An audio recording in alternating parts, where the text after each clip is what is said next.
मी स्वतःला नशीबवान मानतो, की मी जो गाव ते मुंबई हा जो प्रवास झाला ना, हा प्रवास ज्याचा जितका मोठा ना, तितकी त्याच्याकडे शिदोरी जास्त आहे. आणि शेवटी फिल्म मेकिंग काय आहे? माझ्या मनात मी एक सिनेमा बघितला आहे, जो मला प्रेक्षक म्हणून तुझ्यासमोर आणायचा आहे. जो इफेक्ट जाणवतो त्याचा, तोच इफेक्ट तुला जाणवावा. किंवा आपण जर का साऊथ इंडस्ट्री सोबत कंपॅरिझन केलं मराठी इंडस्ट्रीचं, काय नेमकं चुकतं असं तुला वाटतं? तुम्ही जेव्हा बाहेर न येता ना, तेव्हा तुम्हाला असं वाटत असतं, की आपण काहीतरी केलेलं आहे. आपल्याकडे एक पुंजी आहे. त्याच्या भरोश्यावर आपण मुंबईत जाऊन काहीतरी करू. पण जेव्हा इथे येतात, तेव्हा त्याची किंमत शून्य झालेली असते. पण माझं असं प्रामाणिक मत आहे, की ते जे घर टिकलेलं असतं ना, ते त्या बाईमुळे टिकलेलं असतं. महिलांनी ठरवलंय म्हणून टिकलेलं आहे. ज्याला निवड करायची आहे आणि निवड करून एखाद्या क्षेत्रात जायचं आहे, ते फार कमी आहेत. तर त्यांच्या तुलनेत मी स्वतःला नशीबवान मानतो. मला आर्मीत जायचं होतं. हो. सुरुवातीला आर्मी आणि त्यानंतर डॉक्टर व्हायचं होतं आणि त्या दोन्ही गोष्टी नाही झाल्या. पण जे काही झालं त्यात मी प्रचंड समाधानी आहे. हाय हॅलो नमस्कार, मी तुमची लाडकी होस्ट माधवी वाडकर. तुम्हा सगळ्यांचं पडद्यामागचे कलाकार hashtag reel to real world ह्या नव्या कोऱ्या सिरीजमध्ये मनापासून स्वागत करते. आजच्या या भागात आज आपल्या स्टुडिओमध्ये आलेला आहे national award winner director Shantanu Rode. गोष्ट एका पैठणीची ह्या गोष्टीने आपल्या सगळ्यांच्याच मनात घर केलं. तर चला सुरुवात करूया आपल्या आजच्या या भागाला आणि शंतनू सोबतच्या ह्या गप्पांना. नमस्कार शंतनू, तुझं सगळ्यात आधी आपल्या ह्या नवराष्ट्राच्या स्टुडिओमध्ये आणि पडद्यामागचे कलाकार hashtag reel to real world या सिरीज मध्ये स्वागत करते. नमस्कार. आणि कसा आहे हा माझा पहिला प्रश्न. मस्त आहे. आर यू रेडी फॉर दिस गप्पा टॉक? अगदी. शंतनू, सुरुवात करेन तुझे म्हणजे जे बालपण बॉर्न अँड बॉटम कुठलास तू प्रॉपर, आणि कसं होतं बालपण? कारण लहानपणी प्रत्येकाचं एक वेगळं स्वप्न असतं. आपल्याला विचारलं जातं की मोठा होऊन कोण होणार, सो हां. तुझं ते स्वप्न काय होतं? मला आर्मीत जायचं होतं. हो. सुरुवातीला आर्मी आणि त्यानंतर डॉक्टर व्हायचं होतं. अरे वा. आणि त्या दोन्ही गोष्टी नाही झाल्या. पण जे काही झालं त्यात मी प्रचंड समाधानी आहे. म्हणजे मी आणि काय ह्याच्यामध्ये तू आर्मी आणि डॉक्टरचे भूमिका दाखवूस, म्हणजे हो, हो. चित्रपट दाखवू शकतो यावरती असं. दाखवू शकतो. पण आता त्याची क्रेज अशी नाही राहिली. पण मला कायम कौतुक वाटतं त्या दोन्ही व्यवसायातील, त्या दोन्ही प्रोफेशनमधल्या लोकांबद्दल. आणि बालपणीचा काळ म्हणशील तर those were the golden days. हां. मी चंद्रपूर जिल्ह्यातल्या नवरगाव नावाच्या गावी होतो. ओके. आणि ते गाव झाडीपट्टी ऐकलंयस का तू? झाडीपट्टीला रंगभूमी आहे. तिथे चंद्रपूर, गोंदिया, भंडारा या जिल्ह्यांमध्ये ओके. खूप छान थिएटर होतं. आणि ग्रामीण याच्यातले लोकं मोस्टली शेतकरी लोक. अच्छा. त्यांचं पीक निघालेलं असतं आणि त्यानंतर पुढचा पाऊस येतपर्यंत एक मध्ये एक गॅप असते. तर त्या गॅपमध्ये शंकरपट म्हणजे बैलांच्या शर्यती आणि नाटकं ओ. हे खूप जास्त होतात तिथे. अच्छा. तर तो वेळ त्यांनी सत्कारणी लावलेला असतो त्यांच्या. तर तो जो सीझन असतो डिसेंबर, जानेवारी, फेब्रुवारी या ह्याच्यात आमच्या गावात पण नाटकं व्हायची. भजनं, गुरुदेव सेवा मंडळाची भजनं आणि शाळा खूप छान. त्यात वेगवेगळ्या कल्चरल ॲक्टिव्हिटीज होत राहायच्या. तर त्याच्यामुळे बालपण असं समृद्ध होतं. गावात वाचनालय, मोठ्या 2 बहिणी आणि घरात एकूण वाचनाचं वातावरण. तर हे सगळं जमा होत होती. एक पुंजी साठल्या जात होती आणि मग माझ्याकडे. तू सुद्धा लहानपणी भजनं म्हणा किंवा ह्या हो, हो. नाटकांमध्ये याच्यात वगैरे काम करत हो, होतास? ॲक्टिव्ह वा. पार्टिसिपेशन असायचं कारण बाबा नाटकात काम करायचे अच्छा. बेसिकली. हां, फक्त ते गावातलं असायचं त्याच्यामुळे. बरोबर. आणि ती सगळी पुंजी घेऊन मी जे काही करायचं ते करू शकलो आहे. तर मला ते खूप छान वाटतं. बरं, ताडोबा अभयारण्य जवळ. येस. त्याच्यामुळे मी पहिल्यांदा आयुष्यातला वाघ बघितला तो असा समोरनं रस्ता क्रॉस केलेला. काय म्हणतोस हं. खरंच? तर ते सगळे अनुभव काहीतरी ॲड करत असतात तुमच्या आयुष्यात. आणि निसर्गाच्या सोबत जगत होतो त्याच्यामुळे काहीच टेन्शन नव्हतं. मग टेन्शन प्रक्रिया नंतर सुरू झाली जेव्हा सुरू कुठे झाली. आपण काय करायचं हे ठरवायला लागतो वगैरे त्याच्यानंतर. तर ते छान होतं सगळं. म्हणजे बालपण खूप सुंदर गोल्डन डेज, हो, आपण हो. अगदी. मालगुडी डेज म्हणू तसं येस, अक्षरशः येस, येस. होतं, तसं होतं. अगदी. त्यानंतर मुंबईमध्ये हा प्रवास कधी सुरू झाला? म्हणजे चंद्रपूर टू मुंबई हा प्रवास कसा सुरू झाला? तर याच्यात एक मधला टप्पा आहे. तो ओके. वाया नागपूर झाला. ओ. हां. तर मी सीनियर कॉलेज आणि मग पोस्ट ग्रॅज्युएशन हे दोन्ही करायला नागपूरला होतो. हं. तर तिथे नागपूरला पैलू पाडले गेले. म्हणजे मी मुंबईला येताना अगदीच हं. गावातनं आलेला असा नव्हतो. कारण मध्ये एक शहर लागलं आणि तिथे नाटक खूप जास्ती आयुष्यात तेव्हा आलं. नागपूरमध्ये असं. नागपूरमध्ये. अच्छा. कारण तू पण काय नागपूरमध्ये सायन्स, आर्ट्स, कॉमर्स काय मी घेतलं? आर्ट्स आर्ट्स आर्ट्स घेतलं आवडायचं. होतं प्रॉपर. ओके. आता त्यात पण पुन्हा गंमत. मी इंजिनिअरिंगला माझी ॲडमिशन झाली. मी ते कॉलेज केलं. मग मला ते अगदी अरसिक काहीतरी शिकतोय असं वाटायला लागलं आणि मला लिटरेचरची आवड होती. ओके. सायकॉलॉजी शिकायचं होतं. त्यामुळे मग मी ठरवून आर्ट्सला गेलो आणि मग तिथे नाटक करायला लागलो. युनिव्हर्सिटीच्या टीममध्ये असायचो. बरोबर. आणि मग नागपुरात आमचे इंदुरकर सर असायचे, निलटकर मॅडम होत्या, लखमापुरे सर होत्या. या सर्वांसोबत मी नाटक करायचो. आणि मग त्यावेळेला ती नाटकाची आवड किंवा नाटकाचं फॉर्मल शिक्षण हे तिथे झालं. मग डिपार्टमेंट ऑफ फाईन आर्ट्समध्ये मी ड्रामॅटिक्स स्पेशलायझेशन घेऊन मास्टर्स केलं. म्हणजे हे लिटरेचरच्या मास्टर्सशिवाय दुसरं नाट्यशास्त्रामधलं. मग त्यानंतर मी शिकवायला पण लागलो होतो लिटरेचर आणि नाट्यशास्त्र दोन्ही गोष्टी. आणि ते करत असताना मग मला असं कळलं की अरे मला जी गोष्ट मनापासून आवडते तीच मी आयुष्यभर केली तर काही अर्थ आहे. अदरवाईज मी माझ्या उत्पन्नाचा स्रोत म्हणून एक गोष्ट करतोय आणि माझी हॉबी म्हणून दुसरी काहीतरी कल्टिवेट करतोय, तर मी दोन्हीला जस्टिफाय नाही करू शकणार आहे. माझी ऊर्जा डिवाइड होईल. आणि जर ज्या कामावर माझं प्रेम आहे तेच मी व्यवसाय म्हणून स्वीकारलं तर ते मी 100% देईन. मी त्याच्यात 100% म्हणजे पूर्ण आपण झोकून देणं जसं बरोबर. म्हणतो ना बरोबर. तसं.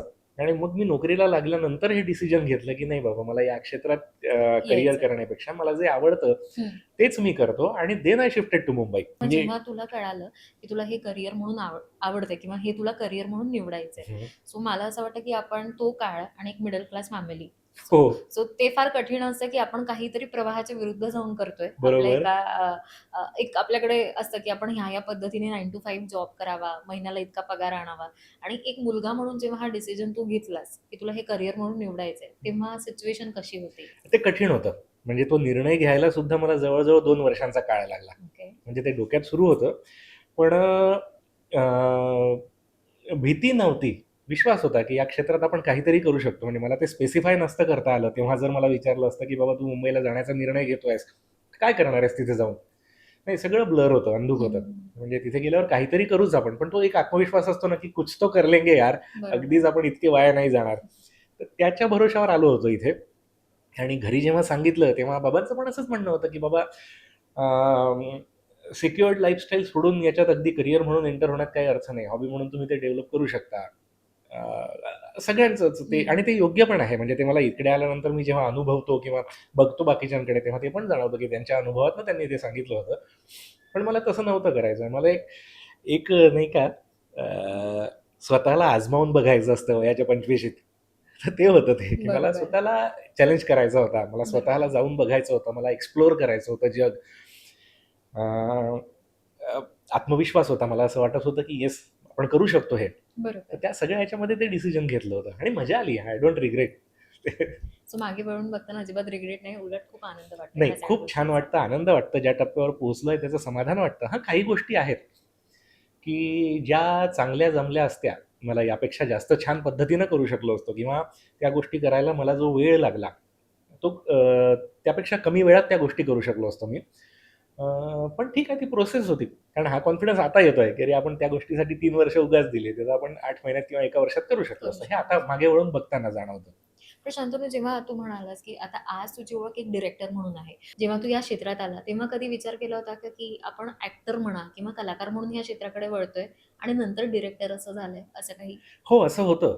म्हणजे बाहेर असताना सुरुवात जी होते, ती ॲक्टर म्हणूनच होते. ओके, म्हणजे तू सुरुवात ह्या क्षेत्राकडे किंवा ह्या आपण बोलतो की ही इंडस्ट्री जी चित्रपट इंडस्ट्री आहे त्यामध्ये तू सुद्धा ऍक्टर म्हणून प्रवास हो, सुरू केला मी होतास. ॲक्टर म्हणूनच इन झालो.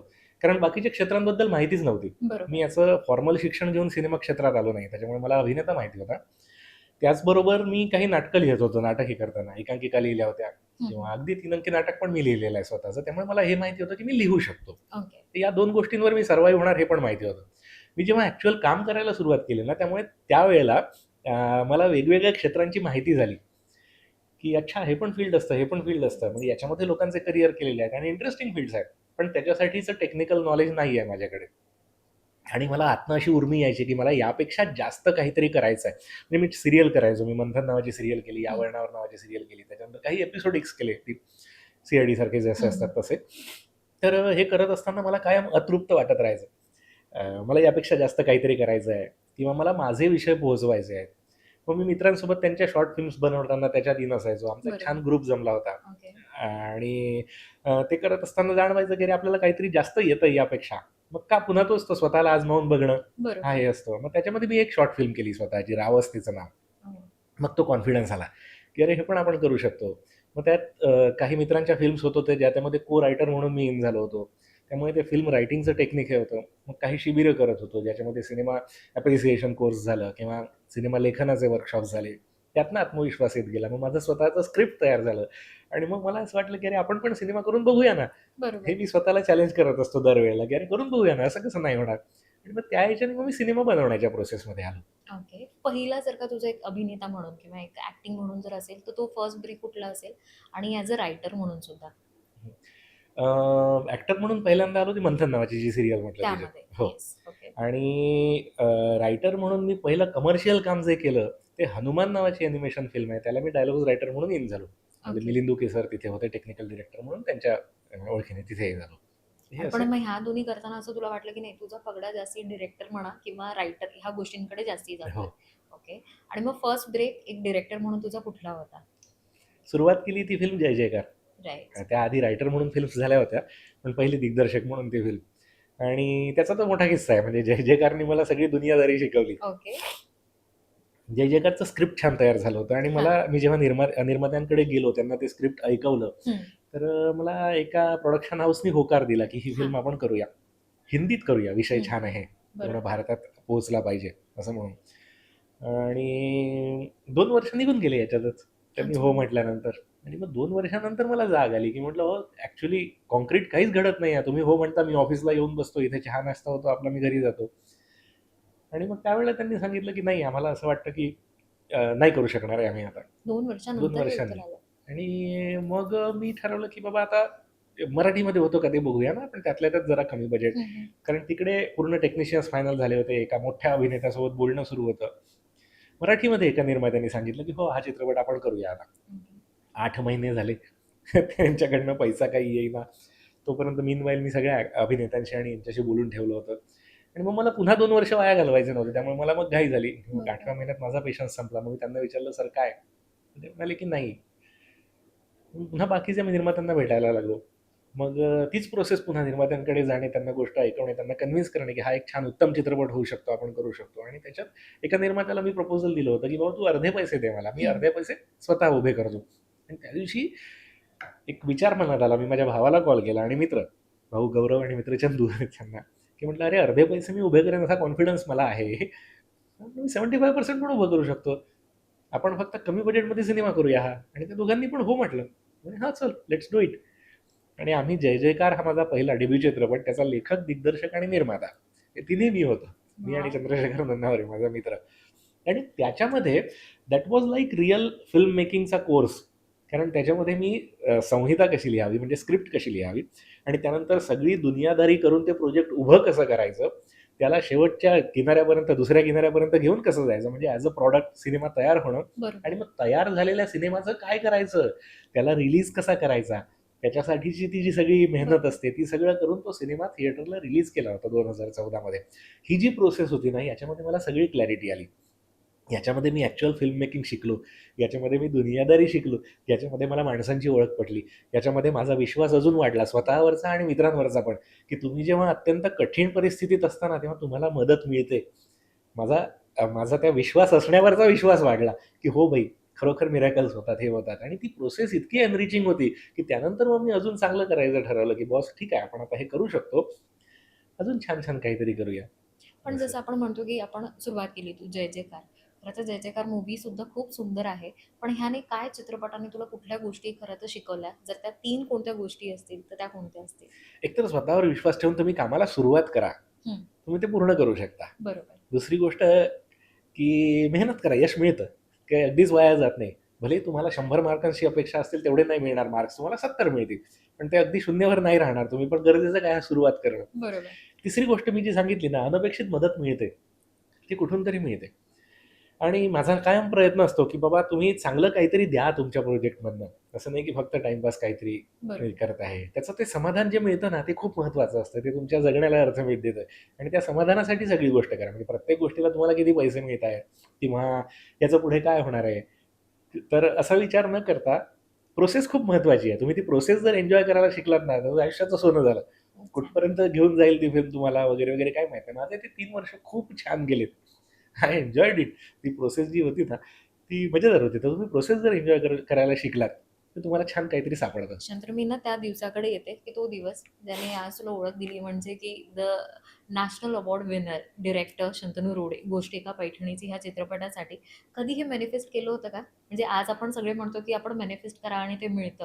असं बालपणी म्हणा किंवा तुझ्या करिअरच्या सुरुवातीच्या काळामध्ये आपण कधीतरी एकदा असं हे काही अवॉर्ड विन करू असं काही मॅनिफेस्ट केलं होतंस का? नाही, खरं सांगायचं तर. पण चांगलं काहीतरी करायचं असा प्रयत्न असतो नेहमी. तर त्याच्यातनं ते मिळालं. पण हा जेव्हा अवॉर्ड पुरस्कार मिळाला, त्यानंतर आयुष्यामध्ये काय बदल घडले? हो, 2-3 गोष्टी बदलल्या. करियर वाईज सांगायचं झालं तर आज मी जेव्हा नवीन प्रोडक्शन हाऊसला किंवा कुठल्या निर्मात्याला भेटायला जातो, तेव्हा अगदी जनरली नवीन माणसाला भेटायचं असेल तर आपण आधी Googleवर बघतो, हो, हो, की हो. कोण माणूस भेटायला येणार आहे. बरोबर. तर आधीच्या रिएक्शन्स आणि आताच्या रिएक्शन्समध्ये फरक पडतो. नवीन माणूस पण त्यांनी बघितलेलं असतं, की बाबा पुरस्कार मिळालेला आहे, म्हणजे निदान सिनेमा कसा बनवायचा हे याला कळतं बाबा. तर त्यामुळे एक वार्मथ येतो त्या मीटिंगमध्ये. त्यांना अगदीच शून्यपासून स्ट्रगलला सुरुवात नसते. आणि स्वतःचं म्हणाला तर अजून आत्मविश्वास वाढला, की बाबा ठीक आहे, आपण जे करतो आहे ते बरोबर. काही सगळंच फुकट जात नाही आहे, त्यातून काहीतरी अचिव्हमेंट पण होत आहे. तर असा तो दोन्ही व्यावसायिक आणि पर्सनल हा त्याच्यामध्ये दोन्ही फरक पडला. पैलूंचा. मला गोष्ट एका पैठणीची फिल्म झाल्यानंतरच हे कैरीचं प्रपोजल आलं होतं. कारण याचे जे निर्माते होते त्यांची जी लिंक होती, ज्याच्यातनं मी नवीन चंद्रराव सरांना वगैरे भेटलो, तर त्यांना मी पैठणीसाठी अप्रोच झालो होतो. ओके. त्यावेळेला ते प्रोजेक्ट झालं नाही त्यांच्यासोबत, ते आता झालं. हे यावेळेला कैरी जी 12 तारखेला रिलीज होते ते. त्याचं खूप छान. मी पुन्हा विचारेन शंतनू, की सुरुवात केली, छान चित्रपट झाले म्हणजे जय जयकार असो, त्यानंतर गोष्ट एका पैठणीची आणि आता कैरी. आज जेव्हा तू मागे वळून पाहतोयस, तेव्हा असा कुठला दिवस आठवतो का, की जो खूप स्ट्रगल होता, म्हणजे गिव्ह अप करायची वेळ आली होती, की नाही आता नाही काही करायचं, आपण या क्षेत्रामध्ये आपण टर्न घेऊया, यू टर्न घेऊया आपण जसं म्हणतो. असा कुठला दिवस आला होता का? हां, अगदी यू-टर्न घेण्याचं हे नाही नाही आला. पण कठीण दिवस आला. म्हणजे अगदी डोळ्यात पाणी येणारा दिवस पण असतो तो. म्हणजे तुम्ही रडता. हे आपल्याच बाबत का होतंय यार? असं बरोबर. वाटतं, की अरे यार, म्हणजे याच्यापेक्षा बरं व्हावं ना आपल्या बाबत, की इतकं वाईट का होतंय? असा असा दिवस येतो. पण सुदैवानं मी टिकलो. पण याचं पण मी सगळं क्रेडिट मित्रांना आणि माझ्यासोबत जे होते त्यांना देतो. कारण आम्ही सगळेजण मिळून या प्रवाहात पोहत होतो. मला एकटा त्या दिवसाची गोष्ट ऐकायला आवडेल तुझ्या. हे असं पर्टिक्युलर दिवस नाही सांगता येत, पण एक गंमत सांगतो ना, की आम्ही त्यावेळेला खूप छान ग्रुप झाला होता आमचा. म्हणजे माहीमला आम्ही एका मित्राच्या रूमवर असायचो. मंगेश, मी, पुंडलिक, अमित वगैरे. तर आम्ही 5, 7, 8 जण तिथे पडीक असायचो त्या रूमवर सगळेजण. त्या ते जे त्यावेळेला तिथे असणारे जे मित्र होते, त्यापैकी 3 जणांना आज राष्ट्रीय पुरस्कार आहे, 2 जणांना राज्य पुरस्कार आहे, सिनेमा क्षेत्रातच त्यांनी केलेल्या फिल्मसाठीच. तर त्यामुळे असं नाही झालं की कोणी गळलं बाबा किंवा त्यांनी करिअर सोडून दिलं आणि ते गावी परत गेले, दुसरा व्यवसाय सुरू. त्यात काहीही चूक नाही आहे बरं, परत जाण्यात आणि याच्यात. पण तशी वेळ नाही आली, तर ते एकमेकांच्या साथीने आम्ही ते तो प्रवाह पार केला आणि दुसरीकडे जाऊन पोहोचलो. आता डिप्रेशन किंवा एखाद्या वेळेला निगेटिव्ह विचार येतो, की यार कधी होणार आहे आपलं, किंवा पेशन्स संपतात, किंवा असं वाटत असतं की अरे खूप वेळ गेला यार, व्हावं काहीतरी. तसे दिवस येतात. पण त्यांना फार महत्व नाही द्यायचं. ती प्रोसेस आहे, त्याच्यातनं बाहेर पडून चांगलं अच्छे दिन भी आते हैं, असं असं आहे. करायचं. चॅलेंजेस मेन तुला काय वाटले जेव्हा तू करिअरची सुरुवात केली किंवा तू चित्रपटांसाठी जेव्हा सुरुवात केली, की हे मेन चॅलेंजेस होते, की जे तुला वाटले की ह्या इंडस्ट्रीमध्ये काम करताना येतात? माझ्या बाबत असं झालं की मी बाहेरनं मुंबईत करिअर करायला आलो. तुम्ही जेव्हा बाहेरनं येता ना, तेव्हा तुम्हाला असं वाटत असतं की आपण काहीतरी केलेलं आहे, आपल्याकडे एक पुंजी आहे, ज्याच्या भरोशावर आपण मुंबईत जाऊन काहीतरी करू. पण जेव्हा इथे येता तेव्हा त्याची किंमत शून्य झालेली असते. तुम्ही कॉलेज लेवलला काय परफॉर्म केलं किंवा तुम्ही युनिव्हर्सिटी लेवलला काय परफॉर्म केलं, हे इथल्या कुठल्याच माणसाने बघितलेलं नाहीये. हो. मग मी एका दिग्दर्शकांना भेटायला गेलो होतो. मी त्यांना म्हटलं की मी अभिनेता आहे, मला काम द्या. त्यावेळेला मी ॲक्टिंगसाठी गेलो होतो भेटायला. तर ते म्हणाले की अरे मला आधी तुझं काम बघू दे. हं, मी म्हटलं हो, सर्वांनी हेच म्हटलं तर मला काम देणार कोण? हं. तर ते म्हणाले हो, ही प्रोसेस आहे, करावी लागेल तुला. मग त्या दिवशी मला लक्षात आलं की सगळं शून्य आहे, आता मला शून्यातनं सुरुवात करायची आहे. That was the toughest part. दुसरी गोष्ट, आपल्याला एक वेगळाच कॉन्फिडन्स असतो की माझ्यात टॅलेंट आहे म्हणजे मला काम मिळणार. बरोबर. पण टॅलेंट 5व्या नंबरवर आहे. त्याच्यामुळे सगळ्यात आधी तुमचं नशीब नंबर 1ला. दुसरी गोष्ट, तुम्ही कुठे जन्माला आलेला आहात, कोणाच्या घरात आलेला आहात, तुमचं सर्कल काय आहे. तिसरी गोष्ट, तुमची USP, तुम्ही किती स्ट्रीट स्मार्ट आहात, तुम्ही अपॉर्च्युनिटीज कशा क्रिएट करू शकता आणि किती चतुर आहात. आणि चौथी गोष्ट, तुमचे पेशन्स किती आहेत, तुम्ही किती टिकून राहू शकता. आणि मग 5व्या नंबरला तुमचं टॅलेंट. तर हा सिक्वेन्स कळायला वेळ लागतो, की बाबा हे लक्षात यायला, हे सगळं जे ग्रामर आहे इंडस्ट्रीचं ते तुम्हाला हळूहळू कळतं. त्या सगळ्या गाठी अशा सुरुवातीला तर गुंता झालेला असतो, कळत नाही. मी जे म्हटलं, आपण आपल्यालाच ब्लेम करायला लागतो की अरे यार, मुझे क्यों नहीं मिल रही अपॉर्च्युनिटी, सगळ्यांना मिळते, मीच एकटा मागे पडत चाललोय का, असं वाटतं. हळूहळू जर असं असं ते सेटल झालं पाणी, मग गोष्टी कळायला लागतात की बाबा हां, हे करायचं आहे, याला इतका वेळ लागणार आहे आणि आपण हे छान करू शकतो. आणि मग गोष्टी घडायला पण लागतात. त्याच्यासाठी तिथं टिकून राहणं हे महत्त्वाचं आहे. पण शंतनू जसं म्हणन की ते एज एक असतं हो की कमवतं वय आपण म्हणतो, कारण त्यावेळेला बरोबर. तुमच्यावरती घरातल्यांची जबाबदारी असते आणि एक मुलगा म्हटल्यावर मुलगा असो किंवा मुलगी असो, कुठेतरी आपण जेव्हा एक 20-25 येतो तेव्हा आपल्याला असतं की आता आपलं कॉलेज लाईफ सगळं झालेलं आहे, शिक्षण झालेलं आहे, आता आपल्याकडे जबाबदारी येते एक इन्कम आणि घरच्यांची. आणि हे सगळं असताना आपण काहीतरी वेगळं स्वप्न शोधतोय जे जरतरवर आहे. तो हा जो प्रवास होता हा किती प्रेशरवाला होता आणि ह्यात कसा तू स्वतःला एक ठाम राहिलास? खूप प्रेशरवाला होता. म्हणजे टू बी ऑनेस्ट खूप प्रेशरवाला होता. पण मग तुम्ही स्वतःला सांगता की सगळ्याच गोष्टी तुम्हाला नाही मिळणार ना. आयदर यू कॅन ईट और हॅव द केक. टोमणे त्याच्यामुळे ऐकायला मिळाले का त्यावेळेला काही घरातल्यांचे, नातेवाईकांचे अरे स्पेशली? टोमण्यांची गंमत सांगू का? हां, म्हणजे हां. मी सुट्टीसाठी म्हणून जर कोणाला दिसलो, हां. मला एक प्रसंग तो खास असा पटकन आठवलाच. ते येस, वाक्य येस. आठवलं, की मी काही दिवसांसाठी म्हणून घरी गेलो होतो. काही दिवस म्हणजे 4 किंवा 5 दिवस. हं, मी जाऊन हं. महिना घरी राहत होतो असं नाही. तर हं. त्याच्यामध्ये मला ते काका भेटले आणि त्या काकांनी मला पहिलं वाक्य म्हटलं, "मग आला का तू परत? झालं मुंबईचं?" आणि मी त्यांच्याकडे असं बघितलं आणि म्हटलं, की "अरे हे काय वाट बघतायत मी कधी मुंबई सोडून परत येतो याची?" तर ते काही प्रसंग असे असतात, की लोकांना त्याच्यात तुम्ही हरून कधी परत येणार आहात ह्याचीच वाट बघतायत ते. तर असे टोमणे असतात. अशा प्रकारचं अजून झालंच नाही तुझं करिअर असं विचारतात काही हं. जण. कधी येणार आहे तुझा सिनेमा? तो तर मागेच झाला. 2 वर्षापूर्वीच तर सांगितलं होतं तू. ते का नाही झालं का? गेला का तो डब्यात? हं. असं विचारतात. आता हे जे विचारत असतो ना, या माणसाला त्याचे आयुष्यात त्याचे वेगळे फ्रस्ट्रेशन्स असतात. हे आपण समजून घेतलं पाहिजे. म्हणजे या 2 गोष्टी झाल्या. एक तर सगळ्याच गोष्टी तुम्हाला मिळणार नाहीत. म्हणजे मला सॅलरी पण हवी आहे आणि मी माझ्या मनाचं काम करेल, दोन्ही गोष्टी शक्य नाहीत. दुसरी गोष्ट हे टोमणे, टोमणे. त्यांच्याकडे दुर्लक्ष करायला शिकावं लागतं, की बाबा तू तुझं आयुष्य, त्याच्यातले तुझे फ्रस्ट्रेशन्स, त्याच्यामुळे तू मला काहीतरी बोलतोयस. तुझं तुला लखाला बसव, मी मला जे काही करायचं आणि तिसरा स्वतःवरचा विश्वास पाहिजे. आणि मग तुम्ही हे सगळं काही मॅटर करत नाही. तर मग आपण आपण स्वतःला नशीबवान मानायला लागतो. किती लोक असतील ज्यांना आपल्या आवडीच्या क्षेत्रात करिअर करायला मिळतंय. म्हणजे अगदी अपवादात्मक आपण जी महान लोक झाले, म्हणजे सचिन तेंडुलकर झालं, ते जन्मालाच त्याच्यासाठी आलेले आहेत. त्यांचा भाग वेगळा. गायिका म्हणूनच जन्माला हो. आलेले असतात. लताबाई त्याच क्षेत्रात काम हे मोठे आहेत, म्हणजे त्यांना नमस्कार करून द्यायचा. पण ज्याला निवड करायची आहे आणि निवड करून एखाद्या क्षेत्रात जायचं आहे, ते फार कमी आहेत. म्हणजे त्यांना आवड कुठल्या तरी वेगळ्या गोष्टीची असते, मग ते कुठल्या तरी वेगळ्या क्षेत्रात काम करत असतात, मग ते सॉर्ट करून घेतात. नाही, मला पण आवड होती पण मग बरोबर. मी नाही करू शकलो, असं हे असतं. तर त्यांच्या तुलनेत मी स्वतःला नशीबवान मानतो, की बाबा मी हे करू शकलो. आणि मग तो जो पॉझिटिव्ह फॅक्टर आहे ना, त्याच्यावर आपण फोकस करायचं, की ठीक आहे आपण नशिबान आहोत, काही बाबतीत आपण हे करू शकलो आहे. मग त्याच्यासाठीची जी किंमत द्यावी लागते ती देण्याची तयारी पण ठेवायची. आणि एकदा सॉर्ट झालं मग सोपं होतं सगळं. आणि आता ते लोकं काय रिएक्शन असेल, म्हणजे जेव्हा आता तू पुन्हा चंद्रपूरला जातोस, जेव्हा तुझे एवढे सगळे फिल्म्स वगैरे खूप छान झालेले आहेत, एक अवॉर्ड विनिंग आहे तू, तर आता त्यांचे रिएक्शन्स कशा असतात? सगळ्यांच्याच चंद्रपूरमध्ये कसे हा असतात बरं? सगळ्यांच्याच बदलल्या आहेत असं काही नसतं. तो काही जणांचा स्वभाव असतो. पण काही जणांमध्ये नक्कीच फरक पडलेला असतो, की बाबा इथून गेलेला एक मुलगा जो टीव्ही सिरियल मध्ये एक रोल मिळावा यासाठी ज्याचा स्ट्रगल सुरू होता, त्याला काहीतरी त्या पलीकडे जाऊन एक्नॉलेजमेंट म्हणू, ओळख म्हणू, रिवॉर्ड म्हणू स्वरूपात काहीतरी जास्त मिळालेलं आहे. तर ते बऱ्याच जणांनी मान्य पण केलेलं आहे, की बाबा अगदीच वाया गेलेली केस नाही आहे.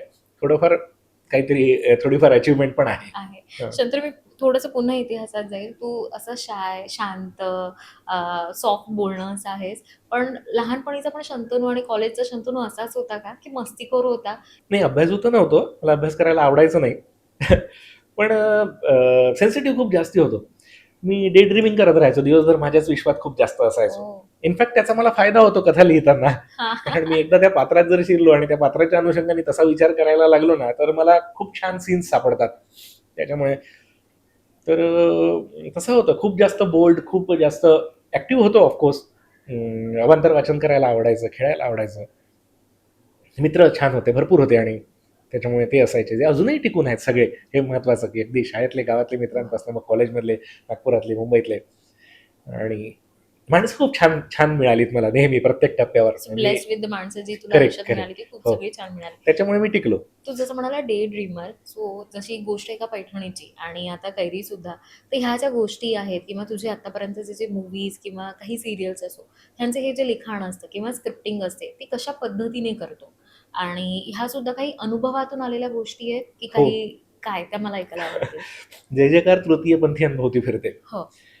मी नागपूरहून मुंबईला जेव्हा ट्रेनने प्रवास करायचो, बऱ्याचदा रिझर्वेशन नसायचं.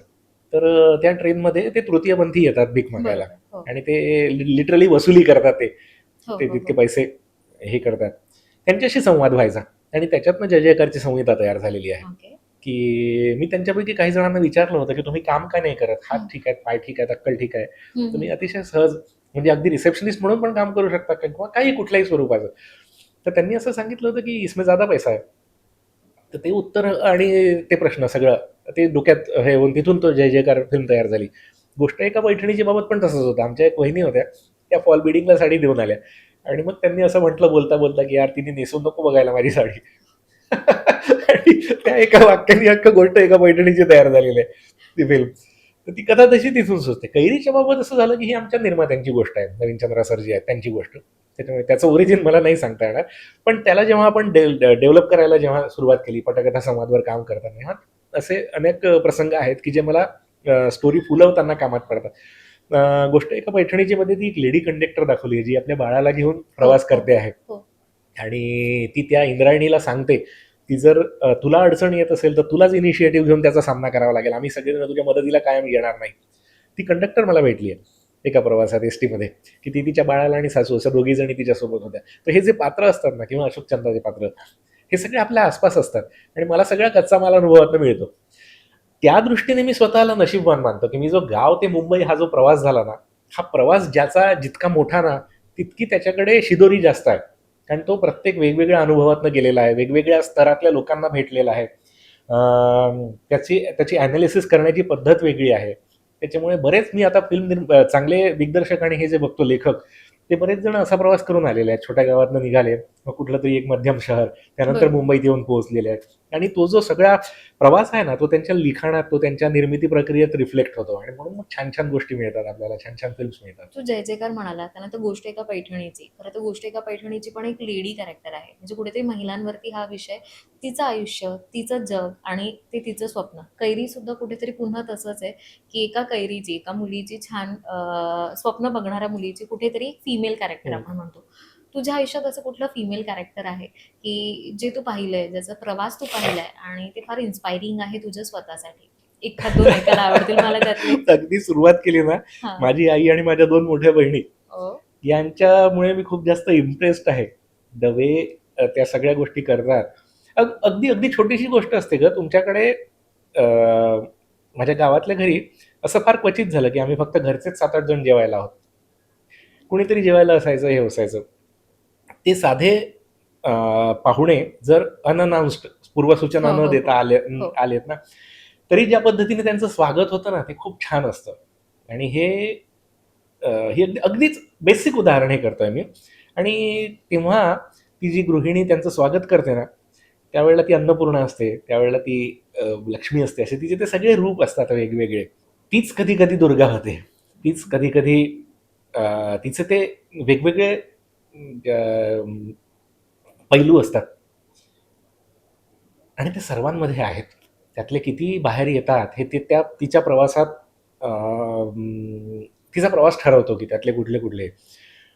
पण माझं असं प्रामाणिक मत आहे की ते जे घर टिकलेलं असतं ना, ते त्या बाईमुळे टिकलेलं असतं. म्हणजे तिने टिकवून धरलं. म्हणजे अख्खी मॅरेज सिस्टीम म्हणा किंवा हे ते त्या महिलांनी ठरवलं आहे म्हणून टिकलेलं आहे. अख्खी सोसायटी त्या महिलांनी टिकवली आहे म्हणून टिकलेली आहे. तर त्यामुळे याच्या सगळ्यांचे रिफ्लेक्शन्स प्रत्येकामध्ये दिसतात. दोन्ही तायांचं तसंच हे असतं की त्यांचा त्यांचा त्याग जाणवतो मला. त्यांना प्राधान्य कशाला दिलेलं आहे ते दिसतं मला. किंवा कुठलीही बाई ती ती ती पटापट हिशोब करू शकते, ती मल्टीटास्किंग करू शकते. ती एकीकडे भाजी चिरून फोडणीला टाकेल, दुसरीकडे पीठ मळून ठेवेल, तिसरीकडे अजून सायमल्टेनियसली तिसरं काम करून पटकन येईल, गरम चपाती करून जेवायला घडेल. हा जो हिशोब असतो त्या बाबतीत ती परफेक्ट असते. तिचे वेगवेगळे रूप असतात. ती मैत्रीण पण असते, ती आई पण असते. तर मला माहिती नाही, मी कदाचित थोडासा भटकतोय हे उत्तर देताना, पण मला असं खूप खूप लोक असे माझ्या समोर आलेत की आपल्याला एखाद्या घरी का जावं असं वाटतं. तर त्या घरी समजा बॅचलर पुरुष राहत असेल तर जाणारे कमी असतात. त्या घरची ती जी माऊली असते ना, ती त्या घराचं घर पण जपून ठेवलेलं असतं तिने. तर हे फार महत्वाचं आहे आणि मला हे खूप जास्त अपील होतं. मला तिचे ते ते तो जो वार्मथ आहे किंवा ती जी स्ट्रेंथ आहे, बरोबर. याचं जे मस्त कॉम्बिनेशन आहे ना, ते मला अपील होतं. आणि मग त्याच्यातनं मला असं वाटतं, की अरे हिच्याकडे खूप छान गोष्ट आहे, की आणि ती प्रत्येकामध्ये आहे. त्यातल्या मी किती किती दाखवू शकेल किंवा किती हे करेल, तर मला अशा खूप जणींमध्ये खूप गोष्टी सापडतात. आणि बघूया माझ्याकडे अजून याच जॉनरमध्ये म्हणजे स्त्रीप्रधान याच्यामधलं भरपूर मटेरियल तयार आहे. वेगवेगळे विषय खूप तयार आहेत, छान. वेगवेगळ्या कथा तयार आहेत. मी त्या कितपत आणि किती करू शकतो ते बघूया. म्हणजे अपकमिंग प्लॅन्स तुझे नक्कीच आहे. हो, हो, हो. फॅन्सला, व्ह्युअर्सला हे सुद्धा कळतील, की अजूनही वेगवेगळ्या जॉनरमध्ये म्हणजे स्त्री पात्रातून अजून काही वेगवेगळ्या तू गोष्टी आम्हाला अगदी. नक्की सांगशील. हो. तुझ्या गोष्टी खूप सुंदर असतात, ज्या मनाला भावतात. मी म्हणेन 2026 येतंय. तिचा विषय आपण निघालेला आहे. स्पेशली आपण म्हणतोय, की तिच्यामध्ये खूप सामर्थ्य आहे, ह्या सगळ्या गोष्टी आहेत. जरी येणाऱ्या ह्या 2026 साठी आज त्या तिला काही जर का सांगायचं असेल, की तुझ्यामध्ये शक्ती आहे किंवा काही मेसेज द्यायचा असेल, तर तो काय तू सांगशील? आम्ही कैरी बाहेर का पडते याच्यासाठी मी जे तिचं मिशन ठरवलेलं आहे ते असं आहे की कैरी तिचं आकाश शोधायला बाहेर पडते. तर ती आकाशाच्या प्रेमात आहे, आकाशच्या. आणि हे सिम्बॉलिक आहे. तिला तिचं स्वतःचं आकाश सापडणार आहे. तर ते स्वतःचं आकाश शोधायला घराबाहेर पडणं हे महत्वाचं आहे. आणि तो ट्रिगर पॉईंट प्रत्येकीच्या आयुष्यात कधीतरी येतो. त्यावेळेला जर तुम्ही थांबला नाहीत आणि एक पाऊल पुढे टाकलं तर तुम्हाला तुमचं आकाश नक्कीच सापडू शकतं.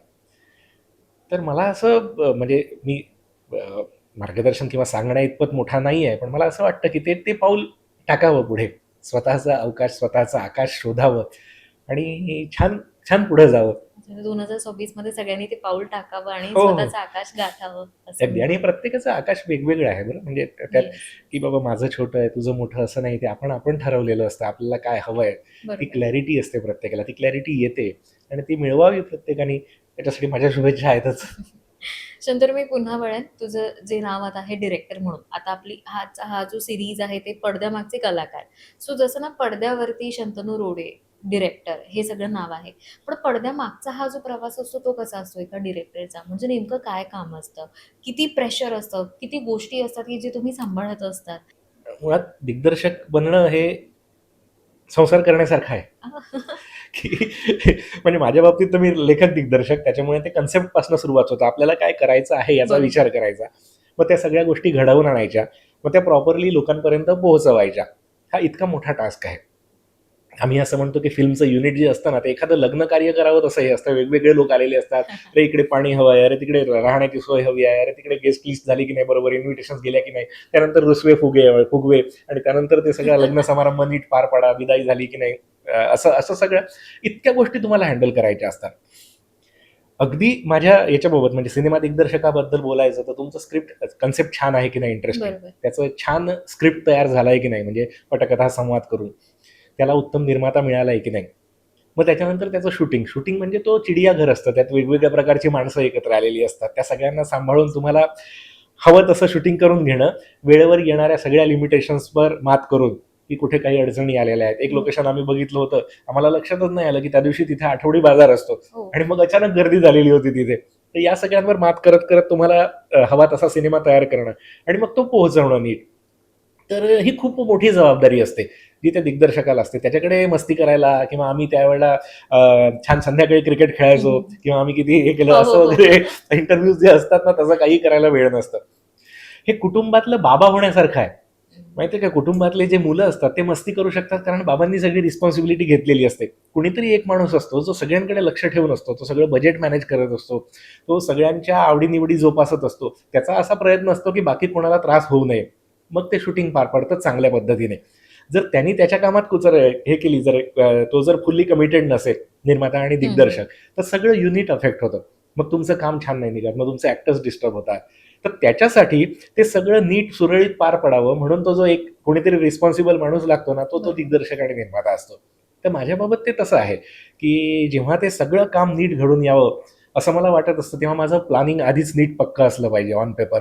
मग त्याच्या दृष्टीने दुसऱ्या दिवशीची किंवा त्याच्यानंतर पुढची तयारी ही नीट झाली पाहिजे आधीच. त्याचा एक फायदा असा होतो की तुम्हाला सेटवर ओरडावं लागत नाही. हो.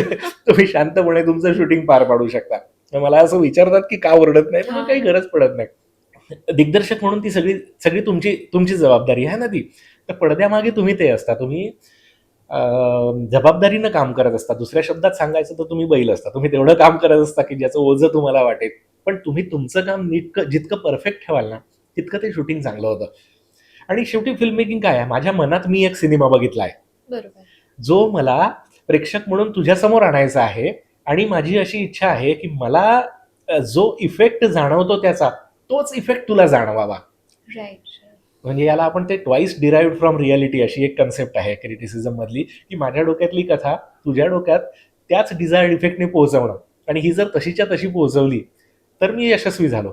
तर हे सगळं डोक्यात ठेवून माझा सिनेमा असा बनवायचा आहे मला, की तो बघितल्यानंतर तुला पण तेच जाणवेल, तुला पण त्या पात्राबद्दल आकर्षण जाणवेल, तुला पण त्या कथेचं मला जे पोहोचवायचं आहे त्याच इमोशन्स जाणवतील.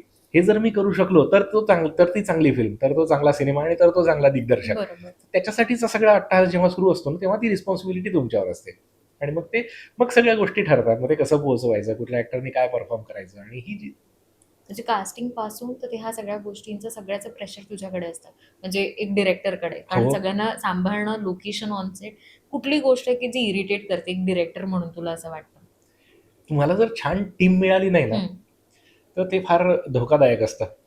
म्हणजे एक उत्तम टेक्निशियन नसणे ही फार इरिटेट करणारी गोष्ट आहे. आणि माझा स्वतःचा असा आग्रह असतो की तुम्ही जर एखाद्या क्षेत्रात काम करायचं असं ठरवलंय, की if you decide to work as a costume designer, बरोबर. त्यात परफेक्ट असा. मग मी कॉस्ट्युम्स करतो, पण मला कॉस्ट्युम्स करता येत नाही, हे शक्यच नाही. तुम्ही ती बरोबर. गोष्ट ठरवली आहे ना करायची, आणि जर तुम्ही तुमचं काम व्यवस्थित करू शकत नसाल तर तुम्हाला माफी नाही. बरोबर. सिनेमा क्षेत्रात तर नाहीच नाही. कारण मी ऑलरेडी 100 गोष्टींसोबत भांडतोय. मी बजेटसाठी माझी मारामार चाललेली असते. ती वेळ कशी जुळवून आणायची, त्या दिवसाचं ते लोकेशन्स, 100 गोष्टी असतात ज्या वेळेवर काहीतरी असतं, की कुठल्या तरी मुलाचा सीन आहे आणि अरे नाही तो मुलगा येणार आहे, पण आमच्या ह्याच्यात असं झालं होतं की आम्ही मस्त सीन इमॅजिन केला होता. एका दुसऱ्याच सिनेमाची गोष्ट आहे, की ती ऍक्ट्रेस एका लहान मुलीला घेऊन पाळण्यावर बसली, दोघी जणी असे मस्त छान तो झोपाळा झुलतोय असा. सुंदर तयारी करून ठेवली आम्ही, की स्लो मो मध्ये तो शॉट असणार. ती मुलगी आली आणि तिने सांगितलं की मला पाळणं आवडत नाही. मी जर म्हणजे मुलींना पाळणं आवडत नाही ही कन्सेप्ट मी विचारच नव्हता केला की असं होऊ शकतं. उत्तम अभिनेत्री. ती म्हणाली की नाही, मी पाळण्यावर बसली आणि मी जर एकदा जरी स्विंग झाले तरी मला वोमिट होणार असं. आणि आता ही 11th अवरला आलेली गोष्ट आहे, याला कसं टॅकल करायचं. तर या गोष्टींमध्ये इतकी ऊर्जा झालेली असते की मला जर एखादा कमी परफॉर्म करणारा टेक्निशियन मिळाला की त्याला त्याचं काम येत नाही, तर मग तिथे फार त्रास होतो. ती त्रासदायक गोष्टी. आणि जर तुम्हाला तुमची टीम छान मिळाली ना, तर तुम्ही वेळेवर कुठलीही डिफिकल्टी क्रॉस करू शकता, कारण त्याच्यात तुम्हाला बाकीचं टेन्शन नाहीये. कैरी सिनेमाच्या वेळेची एक गोष्ट सांगतो. सनसेट होत होता आणि आम्हाला एक सीन पूर्ण करायचा होता, ते लोकेशन पुन्हा मिळणार नव्हतं. आणि मी डॅम कॉन्फिडंट होतो, माझा कॅमेरामॅन चांगला आहे आणि माझे दोन्ही ऍक्ट्रेस सायली आणि शशांक हे उत्तम परफॉर्म करणारे आहेत, एकही रिटेक होणार नाहीये, मीच कॉन्फिडंट होतो. आणि ते खरंच तसं झालं. आणि तो विक्रमी वेळेत, म्हणजे असा हे म्हणतो ना रन टाइम मध्ये, तसा तो सीन केलेला आहे आणि इतका अमेझिंग सीन झालेला आहे. तर हा कॉन्फिडन्स तुमच्या टेक्निशियन्सवर असला पाहिजे. आणि ती टीम जितकी चांगली, म्हणजे being a captain of the ship, तुमची टीम जर हे असेल ना, तर तुम्ही करू शकता. एकटा माणूस काही करू शकत नाही. त्याच्यामुळे त्या सगळ्यांवर अवलंबून आहे. क्रिकेट टीम जिंकण्यासारखं आहे. काही जण जर चांगले खेळले तर तुम्ही जिंकता. कैरीमध्ये खरं तर सगळे ॲस आहे, all aces in one frame मी म्हणेन. सुबोध भावे, शशांक, सायली, शंतनू, सुलभा मॅम. सो हा अनुभव कसा होता ह्या सगळ्यांसोबत काम करताना? हे छान होतं. आणि मुळात हे सगळे नावं जी घेतली ना आपण, हे सगळे उत्तम अभिनेते आहेत, हे उत्तम माणसं आहेत. त्याच्यामुळे त्यांच्यासोबत काम करायला मजा आली. यांच्यापैकी कोणीही किरकिरा नाही आहे, यांच्यापैकी कोणाचे टँट्रम्स नाही आहेत की मला हेच हवं, मला तेच हवं, अदरवाईज मी करणार नाही असं. त्याच्यामुळे कॉन्फिडन्स आधीपासून होता. कैरीला जो इनोसन्स हवा होता तो सायलीमध्ये आहे. आणि ॲज अ परफॉर्मर पैठणीमध्ये मी तिला बघितलंच होतं, त्याच्यामुळे विश्वास होता की अरे ही खूप छान रोल करेल तो. यावेळेला झालं असं की मला जी पात्र अपेक्षित होती ती सगळी मला मिळाली. सुबोध दादा अपेक्षित होता, सिद्धू दादा अपेक्षित होता, आणि त्या सगळ्यांनी त्यांचं त्यांचं काम चोख केलेलं आहे. त्याच्यामुळे फिल्म म्हणून ही खूप छान झालेली आहे. आणि यांच्यासोबत काम करण्यात यांचा अनुभव इतका आहे. सुबोध दादा स्वतः दिग्दर्शक पण आहे, अभिनेता पण आहे. त्याच्यामुळे यांच्यासोबत काम करत असताना पण आपण शिकतो. सिद्धू दादासोबत काम करत असताना त्यांनी असं सांगितलं की ती जी प्रोसेस आहे, ती एन्जॉय करता यायला हवी. त्यामुळे मला एकदम असं जाणवलं की अरे हो, मी पण असाच विचार करतो. तर त्यामुळे त्याच्यावर ते असं एक शिक्कामोर्तब होत जातं. तशा छोट्या छोट्या गोष्टी असतात ज्या तुम्हाला मिळत जातात प्रत्येक याच्यात. इट वॉज अमेझिंग आहे. मजा आली मला यांच्या सर्वांसोबत काम करताना. शंतनू, आपण मराठी सिनेमा म्हणतोय की खरंच खूप उत्तम उत्तम मराठी सिनेमा स्टोरीज येत आहेत, खूप छान कथा येत आहेत. पण कुठेतरी आजही हवा तसा प्रेक्षकांचा आपल्याला प्रतिसाद मिळत नाहीये का, असं तुला वाटतं का? किंवा आपण जर का साऊथ इंडस्ट्रीसोबत कंपॅरिझन केलं मराठी इंडस्ट्रीचं, तर काय नेमकं चुकतं असं तुला वाटतं? नाही, नाही, काही चुकत नाही. यावर्षी खूप छान फिल्म्स केलेल्या आहेत आपण. आपण चांगले चांगले प्रयोग करतो आहे. प्रेक्षक पण छान रिस्पॉन्स देत आहे. आता थांबायचा नाही बघितला त्यांनी, हो. दशावतार बघितला, त्याच्यामुळे प्रेक्षक बघतायत. अं, थोडंसं ते कोंबडी आधी की अंडा आधी असं जे म्हणतो ना, त्या कॅटेगरीतला प्रश्न आहे हा, की चांगले सिनेमे बनले पाहिजेत आणि प्रेक्षकांचा छान रिस्पॉन्स मिळाला पाहिजे. या दोन्ही गोष्टी जर एका वेळेला जुळून आल्यात ना, तर आपली इंडस्ट्री अजून पुढे जाईल. त्या दृष्टीने काही प्लॅन करता येतील. काही बऱ्याचशा गोष्टी आहेत की ज्याच्यावर आपण ऑलरेडी काम करायला सुरुवात केलेली आहे. मुळात मोठ्या बजेटच्या फिल्म्स हव्यात किंवा प्रेक्षकांना लार्जर दॅन लाईफ अनुभव देतील अशा बरोबर. फिल्म्स असायला हव्या. तर त्याबाबत पण आपल्याकडे तशा फिल्म्स बनतायत की आपण कोटीच्या कोटी उड्डाणे घेणाऱ्या फिल्म्स तयार केलेल्या आहेत. बरोबर. कंटेंटने रिच फिल्म्स असायला हव्या तशा फिल्म्स पण आपल्याकडे बनतात. त्याच्यानंतर थोडासा आपल्याला जो प्रॉब्लेम जातो तो असा आहे ना, की हिंदीचं स्क्रिप्ट आणि आपलं स्क्रिप्ट सेम आहे. आपण दोन्ही देवनागरी भाषा वापरतो. बरोबर. त्यामुळे हिंदी आपल्याला परकी भाषा वाटत नाही. बरोबर. ही आपलीच भाषा वाटते. आणि मुंबईमध्ये किंवा महाराष्ट्रामध्ये मराठी फिल्म इंडस्ट्रीला हिंदी फिल्म इंडस्ट्रीशी अगदी असा डायरेक्ट मुकाबला, सामना किंवा Actually. करावा लागतो. तरी आपले तिकीट रेट्स कमी आहेत त्यांच्यापेक्षा, पण तरीही ती जी डायरेक्ट कॉम्पिटिशन आहे ना, त्याच्यामुळे थोडासा फरक पडतो, की सिनेमा बघायला जाणारा विचार करतो, की अरे मी मल्टिप्लेक्सला आलेला आहे, 2-3 स्क्रीन्स आहेत, त्याच्यामध्ये मी ही बघू, ही बघू, ही बघू, कारण ती ती पण भाषा मला माझीच वाटते ना. बरोबर. त्याचा थोडासा परिणाम होतो. आणि त्याचा परिणाम होतो म्हणून थांबायचा आहे का, तर नाही, नाही. हे गृहीत धरायचंच आहे. आणि जितकं होऊ शकेल तितका चांगला चांगला कंटेंट आपण तयार करायचा आहे, हे माझं स्वतःला सांगणं असतं, की बाबा ही सिच्युएशन बदलणं तर तुझ्या हातात नाहीये. असाच सेम प्रश्न आपल्याला सिनेमाच्या रिलीजमध्ये विचारला जातो, की हम्म. एका दिवशी 2-2, 3-3 फिल्म्स रिलीज हो होतात. हो हो. त्याचं काय? पण ते अनअवॉइडेबल आहे ना. आपल्याकडे समजा कॉम्पिटिशन होतं ना रे, पण पण म्हणजे ते होणारच ना. आपल्याकडे समजा 110 फिल्म्स एका हम्म. वर्षाला बनत असतील, तर प्रत्येक शुक्रवारी 2 फिल्म्स असणारच आहेत. आणि तुमच्याकडे 52 शुक्रवार आले. तर असणार हे वास्तव आहे ना. मग त्याच्यात रडून काय फायदा? त्याच्यामध्ये तुमचा प्रयत्न हाच असला पाहिजे, की बाबा तुमची फिल्म जास्तीत जास्त चांगली असायला हवी, जास्तीत जास्त चांगल्या प्रकारे पोहोचायला हवी आणि प्रेक्षकांनी त्याला छान रिस्पॉन्स द्यायला हवा. तिन्ही गोष्टी जुळून आलात तर तुम्ही जिंकलात, कुठेतरी कमी पडलात. तर एक लेसन मिळतो आपल्याला. त्यातनं धडा घेऊन पुन्हा पुढच्यावर फोकस करायचा. मला ना तू पूर्ण एकदम पॉझिटिव्ह म्हणतो ना, एक पॉझिटिव्ह रिस्पॉन्स असतो, एखादा माणूसच पॉझिटिव्ह असतो, कारण तू प्रत्येक गोष्टीकडे तुझा रिस्पॉन्स किंवा एक दृष्टिकोन म्हणतो ना, तो सगळा पॉझिटिव्ह आहे. हे फ्रॉम बॉर्न आहे हा सगळा, की तू या अनुभवातून शिकलाय की नाही, सगळ्या गोष्टींकडे आपल्याला पॉझिटिव्ह वेने बघायचंय. नाही, तो तयार झालेला आहे आणि त्याच्याच भरोश्यावर टिकलो आहे मी इथे. टिकलो आहेस. अदरवाईज ते कठीण झालं असतं. पण तो वरवरचा पण नाहीये. ते मला खरंच वाटत असतं आतून, की बस बाबा आपला फोकस कुठे असला पाहिजे, की तो चांगल्या गोष्टी क्रिएट करणं याच्यावरच असायला हवा. कारण मी रडत बसलो तर मग होणारच नाही ना काही. बरोबर. मी काय कोणी पण. तुम्हाला प्रॉब्लेम्स मी आता सांगतो ना 100 प्रॉब्लेम्स. मी इथे येऊन पोहोचलो. मी घरून निघालो, ट्रॅफिक जॅम लागला. अरे ट्रॅफिक जॅम जर 2 तास अजून वाढलं तर मी पोहोचणार नाही. त्याच्यानंतर मला माझी टॅक्सी 3दा कॅन्सल झाली. मग हे असं या गोष्टी असतात. म्हणजे या छोट्या छोट्या सांगितल्या, याच मोठ्या असतात, बरोबर. की बाबा इतके पैसे करोड रुपये माझ्या स्टोरीवर कोण इन्व्हेस्ट करणार आहे. बरं केल्यानंतर ती फिल्म पोहोचणार कुठे आहे, कोण देखेगा, किती पैसे रिकव्हर करेल, असाच जर विचार करत राहिला तर मी काही करणार नाही आयुष्यात. पण मला जर तो विश्वास असेल की अरे नाही, आपण आपल्याकडनं 100% प्रयत्न करू, आपलं जे प्रोजेक्ट तयार होईल, जे प्रॉडक्ट तयार होईल आपलं, ते छान असेल, ते लोकांना आवडेल. आवड पण सब्जेक्टिव्ह आहे यार. सगळ्यांनाच सगळ्याच गोष्टी आवडतात असं नाही. आपण अगदी क्लासिक सिनेमाला नावं ठेवणारे लोक हो, पण हो, हो. बघितले आहेत. आणि स्वतःला पण माहिती असतं ना, आपले स्वतःबद्दल गैरसमज नाही आहेत. मी काय तयार केलेलं आहे. शोले बनवणं प्रत्येकाला शक्य नाहीये. पण चांगली फिल्म बनवणं शक्य आहे ना. तू तुझ्या रेंजमध्ये, तुझ्या बजेटमध्ये, तुझ्या कॅपॅसिटीमध्ये बेस्ट प्रॉडक्ट दे ना. त्याचं काय होणार आहे, याचा विचार करण्यात तुम्हाला काही हे नाहीये. बरं अशी कुठलीच गोष्ट उरलेली नाही आहे, की जी तुम्ही पहिल्यांदा करताय काहीतरी आवडून, की नाही नाही मैं दुनिया को दिखा दूंगा. असं काही नाहीये. सगळ्या गोष्टी झालेल्या आहेत. त्यामुळे तुम्ही जगावेगळं काही करू शकणार नाहीये. तुम्ही काय करू शकता? तुम्ही हातात घेतलेलं काम तुम्ही उत्तम प्रकारे करू शकता. तेवढंच तुमच्या हातात आहे, तेच तुम्हाला करायचं आहे. त्याच्यातनं जर छान झालं काही तर झालं. खूप छान, खूप छान होतं. शंतनू, आज जर का तुला थँक आणि सॉरी म्हणायचं असेल, तर थँक कोणाला असेल आणि सॉरी कोणाला असेल? थँक्यू खूप जणांना म्हणेल. माझ्या या प्रवासात मला खूप लोकांनी मदत केलेली आहे. खूप चांगली माणसं भेटली, खूप छान मित्र. त्या सर्वांना मनापासून थँक्यू. अगदी माझ्या घरची, माझी फॅमिली, माझे फ्रेंड्स, मला जी माणसं भेटलीत या प्रवासात त्या सगळ्यांना थँक्यू. सॉरी पण तसंच काही जण दुखावले जातात ना, त्यांना सॉरी. हो, ती पण लिस्ट आहे. कारण आपण ओके. परफेक्ट नाही आहात. येस. त्याच्यामुळे असं जाणवतं की त्यावेळेला मी चुकीचं वागलो आहे. जेव्हा तुम्ही अ, आपलं स्वतःचं एक डिसिजन घेता आणि त्या मार्गावर चालायला लागता, त्यावेळेला नकळत काही जणांना त्रास झालेला असतो. तुम्ही तो इंटेन्शनली नाही दिलात तरीही. तर तसं झालं आहे. किंवा मी जर एखादं काम करायचं ठरवलं, तर त्यावेळेला मला ते काम होणं महत्त्वाचं वाटतं.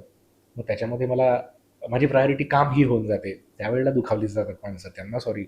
मला काय वाटतं माहिती आहे शंतनू, एक आपण कितीही अवॉर्ड विन करते, कितीही अचीव्ह होऊ दे, पण जेव्हा आईबाबांच्या डोळ्यामध्ये ते एक आनंदाचे अश्रू असतात ना आणि त्यांच्याकडून ज्या मिळालेल्या टाळ्या किंवा शाबासकी असते, त्यापेक्षा बेस्ट प्राऊड खरं मोमेंट आहे. कोणती नसते. अशी तुझ्या आयुष्यातली प्राऊड मोमेंट तुला आठवते का, की जी आजही तू जपून ठेवली आहेस तुझ्या मनाच्या कोपऱ्यात? घरचे तर आहेच ऑफकोर्स. आईबाबांनी पाठीवर हात ठेवून शाबास म्हणणं हे तर आहेच.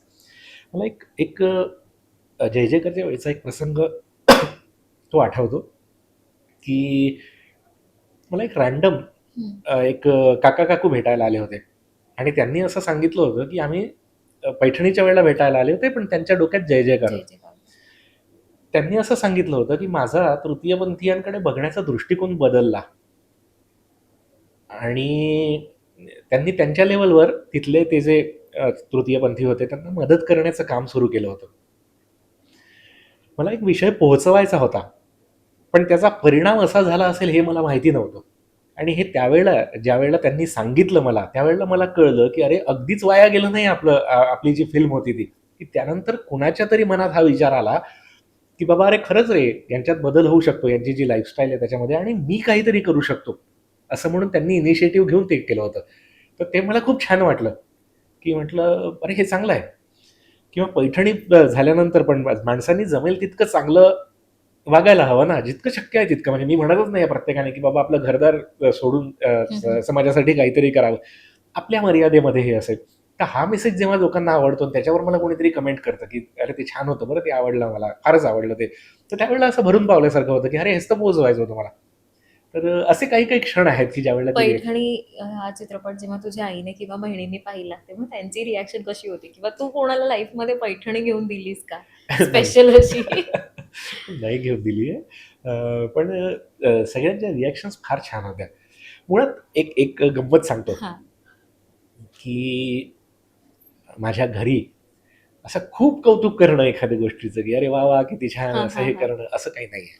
अशी पद्धत नाही आहे. तर त्याच्यामुळे अवॉर्ड मिळाला, वा छान, दॅट्स इट. बस. हां, की दुसरा पुरस्कार मिळाला. आता मागल्या आठवड्यात महाराष्ट्र शासनाने कौतुक केलं, एक पुरस्कार, युवा पुरस्कार देऊन. येस. अरे वा छान. तर ही जी कंट्रोल्ड रिॲक्शन मला मिळते ना, त्याच्यामुळे मी जमिनीवर पण असतो, की बाबा काही तू जगावेगळं केलेलं नाही आहेस. ठीक आहे, तुझ्यासोबत अजून 20 जणांना मिळालेलं आहे. It's one of that. ठीक आहे, चांगलं झालेलं आहे. पण याच्यामुळे हुरळून जाऊ नका. तुमच्या कामावर, तुमच्या डोक्यात हवा हवा जाऊ देऊ जाऊ नका. नका. ही सगळी वॉर्निंग पण मला त्याच वेळेला मिळत असते. आणि ते महत्त्वाचं वाटतं मला. आणि त्यामुळे मग मी पण जागेवर राहतो ना, की हां ठीक आहे, छान झालेलं आहे. ओके, पुढचं काय? पैठणी तू अजून दिली नाहीस, कोणाला देण्याचे प्लॅन्स वगैरे, फ्युचर प्लॅन्स आहेत का, की एखादी बघूया. पैठणी घ्यावी आणि अशीच द्यावी? बघू ना आता काय प्लॅन्स तर खूप आहेत. मी सांगितलं ना, मला खूप गोष्टी करायच्या आहेत. एकच आयुष्य आहे, त्याच्यामुळे ते करत राहू. बघूया. खूप छान, खूप छान. आपण रॅपिड फायर राऊंड ह्या सेगमेंटला सुरुवात करूया. काही प्रश्न काढले जे रॅपिड फायर असतील, जे मी तुला विचारेन. करूया सुरुवात रॅपिड फायरला? येस. सगळ्यात पहिले मी हेच म्हणेन की मराठी सिनेमाला आपण नॅशनल लेवलवर नेण्यासाठी तुला काय वाटतं की एक गोष्ट आहे की जी बदल करण्याची फार गरज आहे?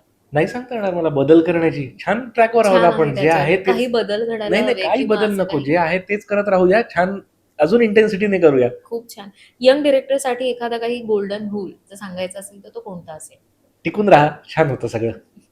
तुझा फेवरेट ऍक्टर आणि ऍक्ट्रेस कोण मराठी इंडस्ट्रीत? एक नाही सांगता येणार. तरी खूप आहेत. एक. आणि आपल्याकडची हीच खासियत आहे, की आपल्याकडे हिरे आहेत आणि खूप छान काम करतात. तिथे वाईड रेंज आहे. म्हणजे तुम्हाला जर एक अभिनेता असा हवा असेल, तुमच्याकडे 10 ऑप्शन्स आहेत आणि सगळे उत्तम काम करणारे स्टेजपासून तर फिल्म स्क्रीनपर्यंत. त्यामुळे खूप कठीण प्रश्न आहे. I am really very sorry, मला एक नाही सांगता येणार. एखादा फेवरेट असा सीन चित्रपटातला, म्हणजे आपल्या प्रत्येकाच्या मनात लहानपणापासून एखादा चित्रपट असतो आणि त्याचा तो सीन म्हणा की तो आपल्या मनामध्ये कोरला गेलेला असतो. मला पैठणीचा शेवटचा सीन आठवतो. त्याच्यामध्ये तो लहान मुलगा त्यांनी फटाका फटाका हवा, फटाके हवे तसं केलं आणि तो सगळ्यात शेवटी परत येतो. सिनेमाने मेसेज वगैरे दिलेला आहे आणि तो ओरडतो, ते सगळं जाऊ द्या पण माझे फटाके कुठे आहेत? ते जाम आवडतं मला आणि त्यांनी आरवणी इतकं छान केलेलं आहे ते. तो सीन माझा फेवरेट आहे. ओके, कोणते डिरेक्टर आहे की जे तुला इन्स्पायर करतात आणि त्यांचे चित्रपट म्हणा किंवा ते तुझे आयडियल आहेत? ही पण यादी खूप मोठी होईल. म्हणजे अगदी राजकुमार हिरानी सरांपासनं अगदी राजामौली सरांपर्यंत ती खूप मोठी आहे. आणि मराठीमध्ये अगदी सुमित्रा भावेताईंपासनं आणि नागराज सरांपर्यंत यांच्या सगळ्यांच्या फिल्म्स मला आवडतात. मुळात मला वेगवेगळ्या विषयांवर केलेल्या छान फिल्म्स बघायला आवडतात आणि त्यातले त्या फिल्म्समधले ते दिग्दर्शक आवडतात. त्यामुळे सॉरी, पुन्हा मला असं एक पर्टिक्युलर नाव नाही सांगता येणार. कुठली गोष्ट आहे की जी तुला इन्स्पायर करते रोज? मला लाईफमधला ऑप्टिमिझम, आशावाद जो आहे ना, तो खूप जास्त इन्स्पायर करतो. मला मला त्यातनं कथा पण सापडतात.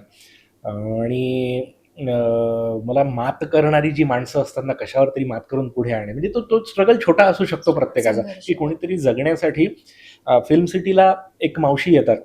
त्या तिथे जे शूटिंग सुरू असेल युनिट, त्यांना पिठलं आणि भाकरी देतात. तर मी बरेचदा तिथलं जेवण सोडून त्या मावशींकडची पिठलं भाकरी खातो आणि मला त्यांच्यामध्ये कथा दिसते. मला त्यांच्याबद्दल फार हे वाटतं. कारण त्या एका मावशीने त्यांच्या लेवलला एक व्यवसाय क्रॅक केलेला आहे. त्या तो ऑनेस्टली करत आहेत. त्याच्यातनं त्यांना उत्पन्न मिळत आहे, जे त्यांच्यासाठी महत्त्वाचं आहे आणि हे एक पाऊल पुढे आहे त्यांच्या दृष्टीने. तर हा जो आशावाद आहे, हा जो ऑप्टिमिझम, हा जो स्ट्रगल आणि ही जी अचिव्हमेंट आहे, ती मला खूप महत्त्वाची वाटते. खूप छान. कॅमेऱ्यामागे लपलेलं तुझं सुपर पॉवर कुठलं? म्हणजे एखादं असं टॅलेंट की जे अजून जगाला माहिती नाहीये, पण ते टॉप सिक्रेट आज आम्हाला कळेल असं? मी स्वतःला सांगत असतो कायम, की होणार आहे. ही गोष्ट होणार आहे आणि त्याच्या भरोशावर मी टिकतो. तर तो जो एक ऑप्टिमिझम आहे ना, होणार. त्यामुळे माझ्यासाठी तो मंत्र आहे, होणार. तो होणारा मंत्र आहे. ग्रेट. जर का आज ह्या क्षेत्रात नसता, एक डिरेक्टर म्हणा, तर तू कोण असता? उत्तम शिक्षक झालो असतो मी. आणि मला डॉक्टर व्हायचं होतं ते नाही झालं, मला सोल्जर व्हायचं होतं ते नाही झालं, पण शिक्षक तर मी झालो होतो आणि मी उत्तम असतो. मला आवडतं काहीतरी सांगायला, काहीतरी पोहोचवायला आणि माझं काम मी आवडीने केलं असतं. मी तिथे राहिलो असतो तर मी 100% कमिटेड राहिलो असतो आणि खरंच उत्तम राहिलो असतो त्या क्षेत्रात पण. ओके. तुझी आवडीची गोष्ट कोणती? म्हणजे एखादं पुस्तक, आपण आजीच्या गोष्टी लहानपणी खूप ऐकलेल्या असतात.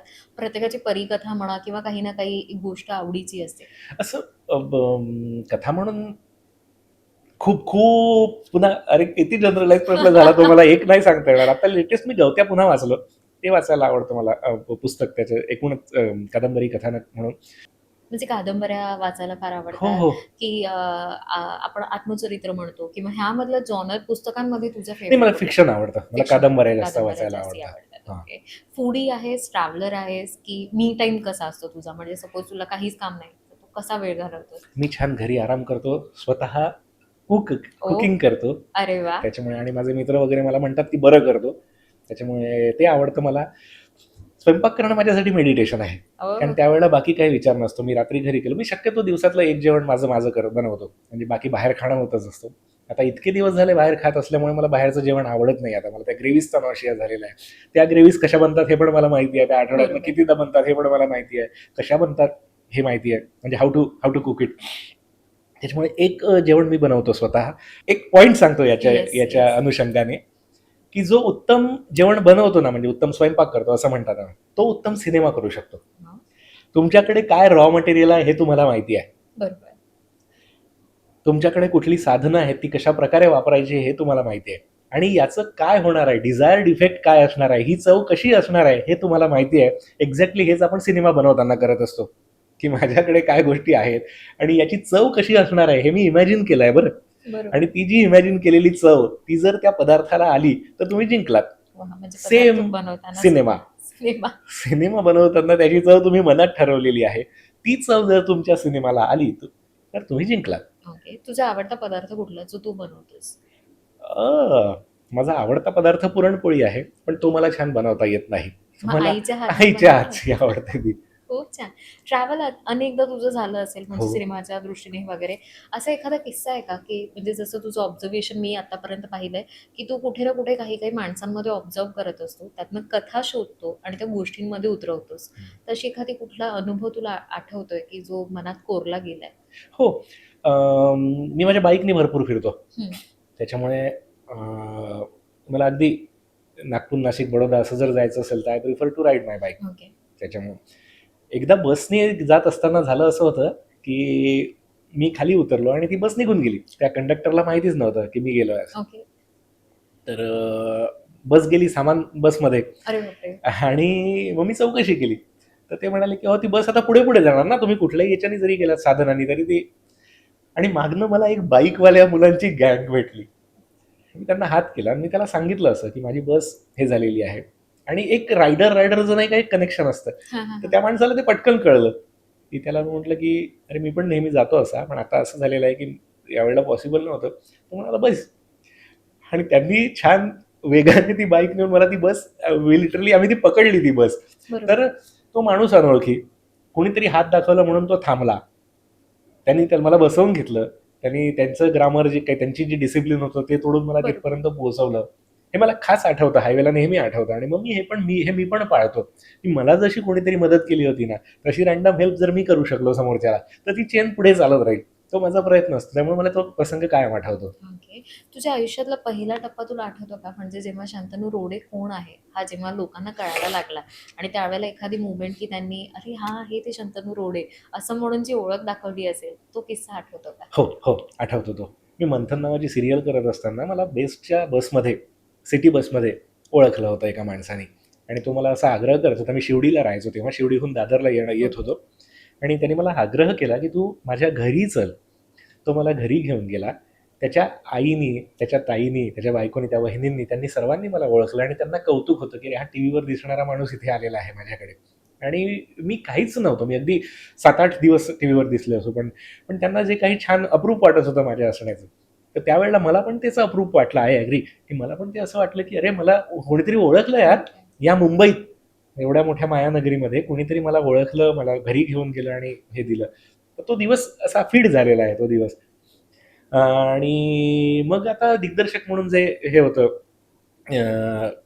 जिथे कुठे बोलवतात, तर ते ते पण आठवतच तोच दिवस, तोच दिवस बेस्टची बस, पहिली. तो दादा कोणी दादा. जो भेटलेला आणि त्याने घरी नेलेलं. खूप ते छान. शंतनू खूप छान वाटलं मला तुझ्यासोबत गप्पा मारून.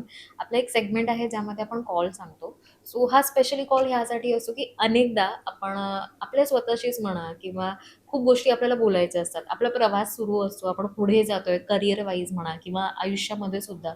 पण आपण सेल्फ टॉक म्हणतो ना हम्म. आजकाल, की कधी-कधी आपण आपल्याशी बोलायला कुठेतरी मागे राहतोय. तर मी म्हणेन, की हा कॉल त्या शाळेतल्या किंवा कॉलेजमधल्या तुला कुठल्याही त्या शंतनूला लावायचा असेल आणि जर का त्या शंतनूशी बोलायचं असेल तेव्हाच्या, तर तू काय म्हणशील? त्याच्यासोबत काय गप्पा मारशील? असा हा 2 मिनिटाचा कॉल मी तुझ्याकडे देईन. सो मी हा कॉल कनेक्ट करते त्या शंतनूला, जो शाळेतला आहे किंवा कॉलेजचा आहे हा तुला माहिती आहे. आणि आत्ताचा हा जो डिरेक्टर, नॅशनल अवॉर्ड विनर, जसं युवा अवॉर्ड सुद्धा अनेक पुरस्कार तुला मिळालेले आहेत. हा शंतनू त्या शंतनूशी काय गप्पा मारेल? हे कठीण आहे. ट्रिंग ट्रिंग. हे कठीण आहे. नाही, पण खरंच सांगतो, मला जर स्वतःला सांगायचं झालं तर येस. मी हेच सांगेल, की भाई, you are on right track. फक्त खूप जास्त विचार करण्यात वेळ वाया घालवू नका. लवकर ऍक्शन घ्या. कारण की ते 2-2 वर्ष जे वाया जातात ते त्याची किंमत खूप जास्ती असते. आणि फायनान्सच्या बाबतीत जरा जागरूक राहा. कारण आपण ज्या क्षेत्रात आहोत तिथे तुमचे पैसे मिळणे, वेळेवर मिळणे, त्याच्या इन्व्हेस्टमेंट्स असणे, किंवा तुम्ही कोणाला पैसे दिले तर ते परत येणे, या सगळ्या गोष्टी, त्याची खात्री काही नाही आहे. त्याच्यामुळे त्या बाबतीत सजग राहा. थोडंसं प्लॅनिंग ते सांभाळा आणि विश्वास स्वतःवर असू द्यायचा. सगळं छान होणार. That's it.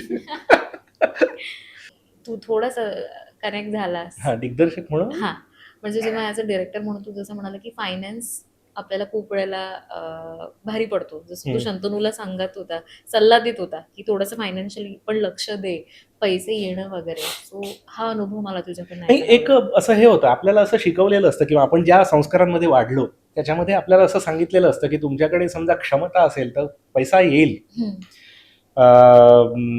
म्हणजे पोटेन्शियल वाढवा, पैसा आपोआप तुमच्याकडे चालत येईल असं होत नाही. बरोबर. तुमची प्रायोरिटी जोपर्यंत तुम्ही पैसाही करत नाही ना तोपर्यंत पैसा येत नाही. आणि या क्षेत्रात तर अजिबातच नाही. इथे तुम्हाला सगळे नग भेटणार आहेत. आर्थिक बाबतीत फसवणूक प्रचंड होते. तुम्ही केलेल्या कामाचे तुम्हाला प्रॉमिस पैसे खूप कमी करतात. म्हणजे ऑलरेडी कमी पैशात तुमचं काम कसं काढून घेता येईल याचा प्रयत्न करत असतो. आणि मग ती इन्स्टॉलमेंट सुद्धा तुम्हाला नीट मिळत नाही, वेळेवर मिळत नाहीत आणि पुरेसे मिळत नाहीत, पूर्ण मिळत नाहीत, जे ठरले आहेत ते सुद्धा. आणि हा अनुभव वारंवार येतो आहे. त्याच्यामुळे ते जाणवतं की अरे का नाही मिळत. म्हणजे मी माझी सर्व्हिस मी जे काम घेतलेलं आहे मनावर ते मला आवडतं म्हणून मी करतो आहे. पण त्याची जर एक रक्कम ठरलेली असेल, त्याची मला फीस मिळणार असेल तर ती का नको वेळेवर मिळायला. अभिनेत्यांना 6-6 महिन्यानंतर चेक मिळतात. दिग्दर्शकांना पुन्हा तसं झालं की याच्यानंतर मी कधीतरी चेक देईन, किंवा कित्येक सिनेमांचे पैसे मिळत नाहीत किंवा ते मिळाले तरी अर्धवट मिळतात. तर हे जे फायनान्शियल गोंधळ आहे ना हा सगळा, तो ज्यांचं पोट या क्षेत्रावर आहे त्यांना फार भारी वाटतो ना. बरोबर. मग त्यांना त्यांची एनर्जी डिव्हाइड करावी लागते की नाही नाही नाही, मी या क्षेत्रात काम तर करणार आहे पण माझा व्यवसाय काहीतरी वेगळा असायला हवा जिथनं मला उत्पन्न मिळत असेल. म्हणजे तुम्ही 100% कमिटेड जगू शकत नाही. बरं हे का होतंय. हे केवळ यामुळे होतंय की समोरचा माणूस त्यांनी दिलेला शब्द पाळत नाहीये. तुमच्याकडे ॲग्रीमेंट्स आहेत पण तुम्ही दरवेळेला जाऊन केस नाही करणार ना, कारण त्याला एक वेगळी एनर्जी लागते. तर त्यामुळे यातले किती पैसे तुम्हाला मिळणार आहेत किंवा किती प्रॅक्टिकली मिळालेले आहेत याबद्दल सजग असून तेवढ्या पैशात तुम्ही कसं सर्व्हाइव्ह करता किंवा तेवढेच पैसे तुमच्या हातात जे आलेले आहेत तेच वास्तव आहे. कोणीतरी सांगतोय मैं तुम्हारे 2 लाख बाद में दूंगा, मैं तुम्हारे काही विश्वास ठेवण्यासारखी माणसं नाही आहेत जगात. आणि हे तुम्हाला काही दिवसांनी कळतं. आधी तर सुरुवातीला आपण तर विश्वास ठेवतो ना की बाबा हा म्हणतोय देणार तर देणार, तो देणार याची काही खात्री नाही. एखादा अनुभव आपण नावं नको घेऊ. हा नावं नको घ्यायला. तर मी हे जे बोललो ना हे सगळं अनुभवातनच बोललो. हे प्रत्येक गोष्टीचे अनुभव आहेत मला. असं होतं किंवा अगदी मागणारा पैसे मागणारा, अरे मी दवाखान्यात आहे यार, माझी टेस्ट नाही झाली तर जीवावर बेतेल असं म्हणून माझ्या टेस्टसाठी पैसे पाठव. Test in the sense clinical test कुठली तरी, मी तुला घरी गेल्याबरोबर पाठवतो कारण माझं कार्ड वर्क करत नाहीये असं म्हणून. आता त्यावेळेला तर आपण हाच विचार करणार ना की अरे कोणाची तरी मेडिकल इमर्जन्सी आहे, आपण पैसे दिले, ते पैसे 5-5 वर्ष परत येत नाहीत, ते मागायचे कसे परत, आपल्याला लाज वाटते. तर हा जो भाग आहे ना, म्हणजे सिनेमा क्षेत्रात काम करणं किंवा कुठल्याही कला क्षेत्रात काम करताना तुम्ही कला आणि व्यवसाय याची सांगड जर घालू शकला नाही तर तुमच्यासाठी ते फार कठीण आहे. आणि मला या क्षेत्रात काम करताना सगळ्यात जास्त कठीण हे गेलं. हा मोठा चॅलेंज होता तुझ्यासाठी. हो, कारण that was the toughest part. की एकतर मी केलेल्या कामाचे पैसे मागणं, मुळात फोन करून करून का मला पैसे मागावे लागत आहेत. तुमचं ठरलंय ना, तुम्ही द्या ना, न मागता वेळेवर द्या ना. Be a proud committed. आणि असा हे असा ना तुम्ही की तुम्ही कमिटमेंट केलेली आहे, हे काम पूर्ण झाल्यावर मी तुझे पैसे देणार, काम पूर्ण झालं हे तुझे पैसे, असं नाही होत ना. का आपल्याला 10 वेळा त्याचा फॉलोअप घ्यावा लागतो, का आपल्याला हे करावं लागतं. मग ते मागण्याची पण एक आता जरा चौकशी करणे इतपत तरी हे होत आहे. म्हणजे तेवढा तरी मी निबर झालेलो आहे किंवा टफ झालेलो आहे. आधी फार संकोच वाटायचा मला, अरे कसं कसं मागायचं, अरे माझे पैसे द्या, माझे पैसे द्या. तर होऊ शकते कदाचित.